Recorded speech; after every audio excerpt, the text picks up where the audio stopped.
நாளைக்கான வீடியோ தாங்க வந்திருக்கு. வீடியோ வந்து சூப்பரா இருந்துச்சு அப்படின்னு தாங்க சொல்லணும். அதாவது நம்ம கதிர் இருக்கார்ல, அவர் வந்து மறுபடியும் நம்ம கௌதம வந்து வேற ஒரு பிரச்சனையில வந்து மாட்டி விட்டுட்டாரு அப்படின்னு தாங்க சொல்லணும். அதெல்லாம் பார்க்குறதுக்கு நம்ம சேனல் மட்டும் மறக்காம லைக் அண்ட் சப்ஸ்கிரைப் மட்டும் பண்ணிடுங்க.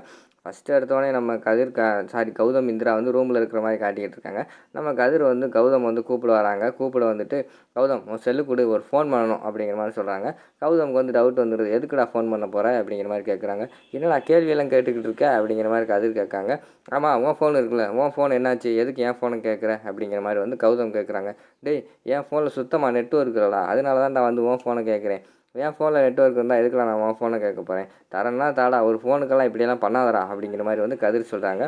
இருந்தாலும் நம்ம கௌதமுக்கு வந்து டவுட்டாக இருக்குது. ஆல்ரெடி இவன் நம்ம வந்து இன்டர்வியூ அட்டன் பண்ண போக சொல்லி பெரிய பிரச்சனையில் மாட்டி விட்டான். இவனுக்கு ஃபோனை கொடுத்து இவன் யாருக்காவது ஃபோன் பண்ணி நம்மளை ஏதாவது பெரிய பிரச்சனையில் மாட்டி விட்டான்னா திரும்பி நம்மளால் சமாளிக்க முடியாதே அப்படிங்கிற மாதிரி யோசிச்சுக்கிட்டே வந்து இந்திராவை வந்து திரும்பி பார்க்காங்க. இந்திராவும் திரு திருன்னு முழிக்காங்க. என்ன கதிர் மாமா ஃபோன் கேட்காரு, என்னவா இருக்கும் அப்படின்னு சொல்லிட்டு. அதுக்குள்ளே கதிர் வந்து கேட்குறாங்க. டேய் என்னடா ஒரு ஃபோன் கொடுக்குறதுக்கு இப்படி யோசிச்சுக்கிட்டு இருக்க? ஓ எஜமானி அம்மா சரின்னு சொன்னால் தான் நீ வந்து ஃபோனை கொடுப்பியோ? சரிப்பா, ஒரு ஃபோனு கூட உன் பொண்டாட்டிட்டு கேட்டு தான் கொடுக்க, இருக்கட்டும்ப்பா பரவாயில்ல அப்படிங்கிற மாதிரி சொல்கிறாங்க. டேய் இல்லைடா, நைட் நேரத்தில் வந்து கேட்டுக்கிட்டு இருக்கியா, அதான்டா கேட்டேன் அப்படிங்கிற மாதிரி சொல்கிறாங்க கௌதம்.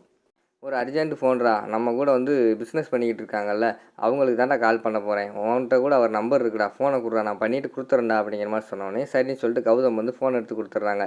உடனே வந்து கதிர் வந்து ஃபோனை வாங்கிட்டு வீட்டுக்குள்ளே போகிற மாதிரி காட்டுறாங்க. வீட்டுக்குள்ளே போனவர் என்ன பண்ணுறாரு ஏது பண்ணுறாருன்னு தெரியல. ஆனால் அடுத்த சீனில் டைனிங் டேபிளில் காட்டுறாங்க. டைனிங் டேபிளில் வந்து ஒரு ஃபோனை வந்து கதிர் வந்து எடுத்து ஃப்ளைட் மோடில் போட்டுற மாதிரி காட்டிக்கிட்டு இருக்காங்க. எல்லோரும் சாப்பிட்டுக்கிட்டு இருக்காங்க. அந்த இடத்துல கதிர் மட்டும் யாருக்கும் தெரியாமல் அந்த ஃபோனை ஃப்ளைட் மோடில் போட்டுறாரு.